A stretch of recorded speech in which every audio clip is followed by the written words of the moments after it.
Bom, olá a todos. Vou fazer um vídeo rápido aí para falar um pouco dessa chuva que está acontecendo no Rio Grande do Sul eh, e também de dois tornados que aconteceram hoje no estado do Rio Grande do Sul também. E essa chuva, como todos sabem, tem uma bastante relevância considerando que aconteceu aquele evento de chuva intensa, né, em torno de uma semana atrás, entre final de abril e início de maio, em que teve aquela catastrófica enchente aí na região da norte, região dos vales e região metropolitana de Porto Alegre também. Então a gente observa aqui, hoje à tarde, dia 11 de maio, algumas tempestades até se formaram aqui no Rio Grande do Sul, teve chuva intensa em alguns pontos. E também a gente observa esse intenso jato aqui em altos níveis, dadas essas nuvens altas, que está associado a esses sistemas de precipitação aqui no Rio Grande do Sul. Enquanto isso, boa parte do centro do país tem ar quente e seco, né? Então tem esse sistema de bloqueio que é o que vem persistindo por muito tempo, em que tem um intenso jato aqui sobre o sul do Brasil, ar quente e seco no centro do país e uma situação com uma alta em 500 HPA aqui e um sistema de anticiclone, circulação ciclônica em 500 HPA sobre o sul do continente. E essa circulação não muda muito. Então, voltando aqui um pouco no tempo, né, hoje, aqui o dia 11, voltando lá para o dia 28, 29, que quando teve aquela chuva intensa, que são as anomalias em 500 HPA. Vou voltar lá para o dia 29. Então, no vídeo que eu fiz da semana passada, eu falei um pouco sobre essa configuração de grande escala, que havia dois sistemas de bloqueio, um no Pacífico e um no Atlântico, era sistema de baixa pressão sobre alta, né? Baixa sobre alta, e aqui sobre a América do Sul, uma ampla área com circulação ciclônica e uma área com circulação anticiclônica mais no centro do Brasil. E entre essas duas áreas, intenso escoamento de oeste e o intenso jato em altos níveis aqui sobre a Bacia do Prata, né? Isso aqui favoreceu chuva intensa no Rio Grande do Sul entre o dia 28 de abril, mais ou menos, e o dia 2 de maio. E aí o que a gente observa agora é uma situação bastante semelhante. A gente avança aqui alguns dias, aqui é quando aconteceu o evento de precipitação intensa, depois entrou ar um pouco mais frio e seco em direção ao Rio Grande do Sul aqui no início de maio. E aí no dia 5, 6 de maio mais ou menos começou a chover de maneira intensa, só que um pouco mais a sul. Uruguai e sul do Rio Grande do Sul tiveram chuva intensa. Ou seja, o padrão seguiu favorável a chuva intensa nessa área, só que um pouquinho mais a sul. E dá para ver que em grande escala o padrão se mantém muito similar, com um sistema de alta pressão aqui no Pacífico, uma alta anômala, e essa área de baixa pressão que se estende até aqui em torno de 20 graus sul no Oceano Pacífico. E aí a gente avança no tempo um pouco, aqui já no dia 8, dia 9, dia 10, 0 TC, e aqui é ontem, né, quando começou a chover no Rio Grande do Sul novamente, e a gente observa os principais sistemas ainda presentes nas mesmas regiões. Então, esse sistema de alta pressão aqui no Pacífico Sudeste é um cavado com inclinação positiva, anômalo, que mantém esse intenso escoamento de oeste e noroeste em médios e altos níveis, e um sistema de alta pressão aqui sobre o centro da América do Sul. Então, nesse caso, não tem um padrão de bloqueio no Atlântico, mas ainda segue o padrão de bloqueio no Oceano Pacífico. Então, bastante surpreendente. É um sistema de bloqueio que, claro, tem algumas variações ao longo dos dias, como a gente observa aqui na animação, mas esse sistema de alta pressão ele se mantém ali, ele acaba sendo reforçado, né, várias vezes ao longo desse período. Então isso leva à condição que nós temos agora, em torno de 0 TC do dia 12, em que, observando o satélite, a gente tem assim, intenso jato em altos níveis e alguma convecção acontecendo no Rio Grande do Sul. Então aqui também, indo lá para o dia 12, a 0 TC, a gente observa também o jato intenso e alguma convecção aqui sinalizada por esse área em vermelho, que é movimento ascendente. E por baixo a gente tem água precipitável, né, que mostra melhor na verdade aqui, em que se observa esse escoamento de noroeste em baixos níveis se mantendo água precipitável acima de 40 milímetros aí, em boa parte do Rio Grande do Sul, que favorece chuva intensa, né? Voltando um pouco para as anomalias agora, uma das razões pelas quais se mantém esse sistema de alta pressão aqui no Pacífico. Na verdade agora tem um sistema de bloqueio ainda, mas é um pouco diferente, dá para ver que tem um padrão de bloqueio ômega, né? Só fazendo um parênteses, em vez de ser um sistema de baixa sobre alta como havia anteriormente, mais bem caracterizado aqui no outro evento, uma baixa sobre alta. Agora a gente tem o sistema ômega, aqui 0 ter sido dia 12, tiver uma alta, uma baixa, a grande alta e uma outra baixa aqui, que invertido para o hemisfério norte isso ficaria uma letra grega ômega, né?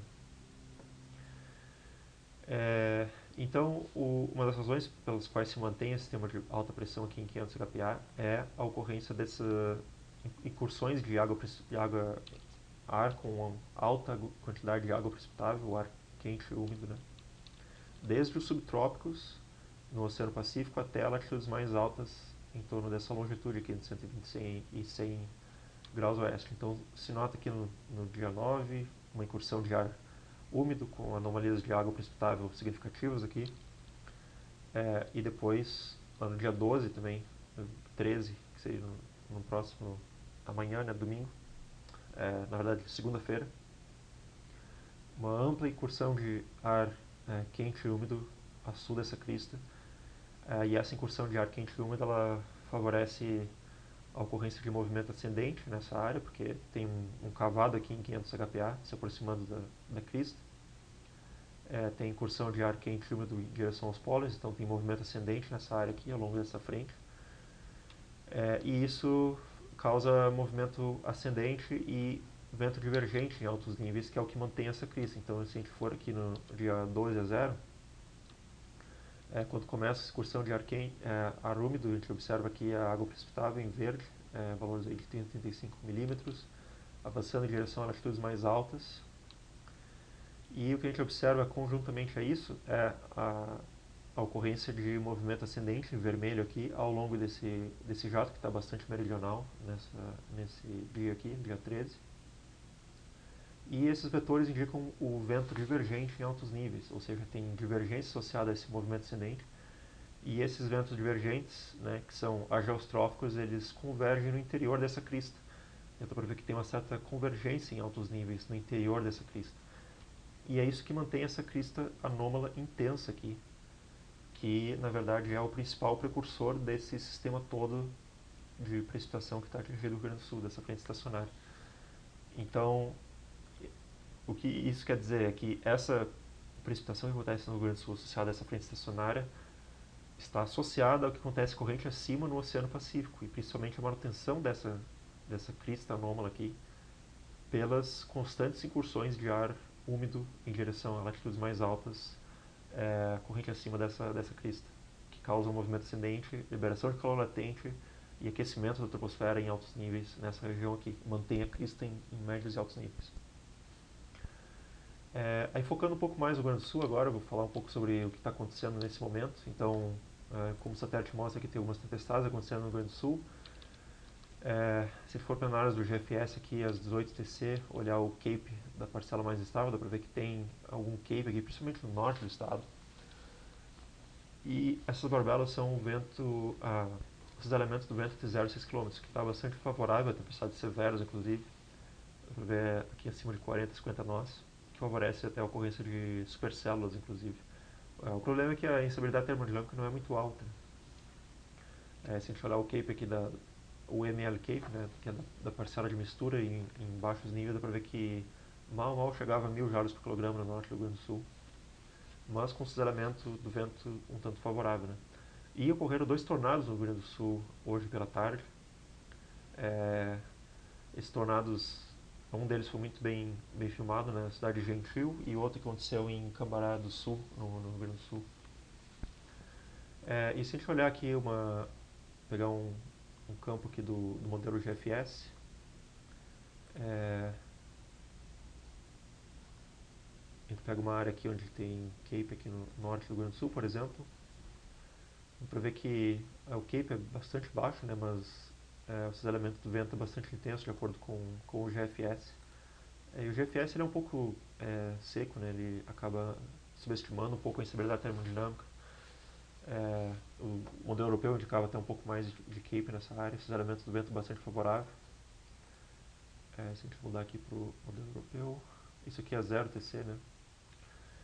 Vamos pegar um campo aqui da 18TC, quando havia um pouco mais de estabilidade. Então, analisando aqui uma sondagem dessa área do norte do Rio Grande do Sul, que estava no influxo daquela tempestade, e aí sim, durante a tarde, a gente vê que havia aí um ambiente até um tanto favorável, né, a tempestades severas, mas a instabilidade em superfície ela não era muito elevada, aqui o ML Cape de 676 joules por quilograma, que não é muito elevado, né, geralmente para ter alguns tempestades mais intensas, a gente precisa um pouco mais de Cape, inclusive tornados, mas nesse caso aparentemente foi suficiente para que ocorressem tornados.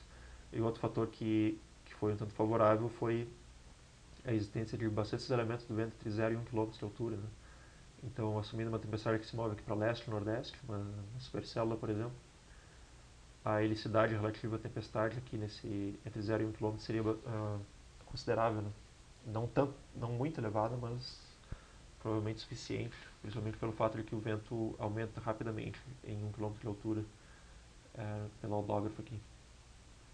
Então, um ambiente que era um tanto marginal, né, em termos da ocorrência de tornados, mas que tinham esses elementos do vento, principalmente a cinemática, estava bastante favorável com esses elementos do vento em níveis profundos entre a superfície e a média troposfera de mais de 50 nós e esses elementos de 0 e 1 km também bastante favorável. E analisando inclusive a helicidade relativa à tempestade aqui entre 0 e 1 km, para ver que aqui no norte do Rio Grande do Sul tinha uma área com menos 100, né, metros quadrados por segundo quadrado, que de certa maneira já é um pouco favorável à ocorrência de tornados, né? Então havia uma certa dúvida em relação à termodinâmica desse ambiente, já que não havia tanta estabilidade termodinâmica assim, mas a questão cinemática era favorável à ocorrência de tornados. E agora voltando um pouco para a questão da chuva, né, no Rio Grande do Sul, então hoje teve essas tempestades aí, deve ter um pouco mais de chuva durante a noite, e amanhã a chuva se intensifica um pouco, né, no Rio Grande do Sul. Então essa chuva, como eu falei, ela estava associada a essa frente estacionária, então dá para ver que tem agora 0TC do dia 12, tem ar relativamente frio aqui no boa parte do Rio Grande do Sul, ar um pouco mais quente no norte, mas em 850 HPA dá para ver que ainda tem escoamento de noroeste, trazendo ar quente e úmido sobre esse ar frio que está próximo à superfície e causando precipitação sobre áreas do Rio Grande do Sul. E conforme o tempo passa, amanhã no dia 12, dá para ver que durante a madrugada e manhã se intensifica essa advecção quente, que são os contornos brancos aqui. E aí começa a formar um ciclone, dá para ver a circulação ciclônica aqui em 850 HPA. Essa frente que agora está estacionária aqui no centro do Rio Grande do Sul, mais ou menos, ela começa a avançar para sudeste como uma frente quente, associada a esse ciclone. E depois o ar frio e mais seco começa a avançar sobre o Rio Grande do Sul e Paraguai, nordeste da Argentina, e aí causa o fim desse evento de precipitação. Dá para ver aqui que ao longo do dia 12 ainda deve chover durante a manhã e madrugada do dia 12, depois durante o dia deve ficar um pouco mais fraca a chuva, e aí já no final do dia 12 e do dia 13 avança a frente fria. Talvez ainda cause alguma chuva, né, no Rio Grande do Sul na madrugada do dia 13, mas depois ao longo do dia 13 entra o ar frio e aí a precipitação ela diminui. E o que os modelos estão indicando em termos de precipitação, vamos ver alguns campos aqui. Se a gente colocar, por exemplo, a precipitação até sei lá, o final do dia 13, que seria as 14:00 TC, dá para ver que ainda tem uma grande quantidade de precipitação aqui que pode acontecer no norte do Rio Grande do Sul. O modelo europeu indicando mais de 150 milímetros. E o GFS, né, que é o modelo dos Estados Unidos, indicando menos precipitação aí, em torno de 60 milímetros, 70 milímetros em alguns pontos. Se a gente olhar o modelo europeu que usa inteligência artificial, também ele indica bastante precipitação aqui, o que é um cenário até condizente com o modelo europeu comum, né? E o modelo americano aí com inteligência artificial também indica menos precipitação, assim como o modelo americano físico, né? O GFS. Acredito que uma das principais razões do modelo europeu estar indicando mais precipitação naquela área é a água precipitável, que provavelmente está um pouco mais elevada, né? A gente vê aqui comparado ao GFS. Vamos ver aqui.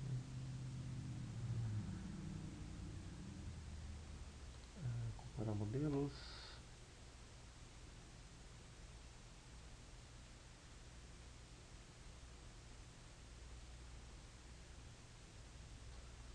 Bom, de qualquer maneira, quando o site carrega eu vou olhar por aqui. Então a gente vê aqui, por exemplo, no dia, se a gente voltar lá para o dia às 18 UTC do dia 12, até um pouco mais cedo, dá para ver que o GFS indicava aí mais de 50 milímetros de água precipitável, enquanto que se a gente for lá no dia 12 às 12 UTC,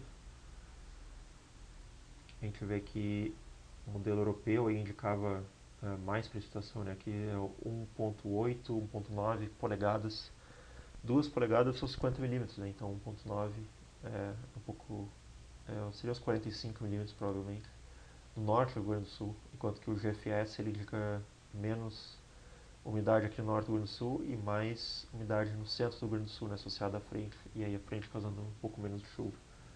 Então é mais associado ao posicionamento, né, dessa área com água precipitável mais elevada, em que o modelo europeu indica água precipitável mais a norte do que o GFS e inclusive a precipitação também mais a norte do que o GFS, né, para ver aqui a diferença entre os dois. Então esse é um dos motivos que o modelo europeu, talvez pelo fato de que tem mais umidade, que o levantamento está mais a norte, ele favoreça mais chuva do que o GFS. Então era isso, vamos ver o que vai acontecer aí nesse evento. Espero que a previsão do GFS acabe se concretizando, porque a precipitação do modelo europeu ela é bastante elevada, né, e um tanto preocupante, até com mais de 150 milímetros em áreas da serra e dos vales aí no Rio Grande do Sul, que provavelmente aumentaria o nível do Guaíba novamente. E vamos ver o que vai acontecer aí no dia de amanhã, conforme essa ciclogênese aqui avança pelo estado do Rio Grande do Sul e aí segue causando chuva intensa. Bom, eu vou acabar o vídeo por aqui, eu vou tentar gravar vídeos aí uma vez a cada semana ou cada 2 semanas, conforme tem algum evento interessante. Então, até uma próxima.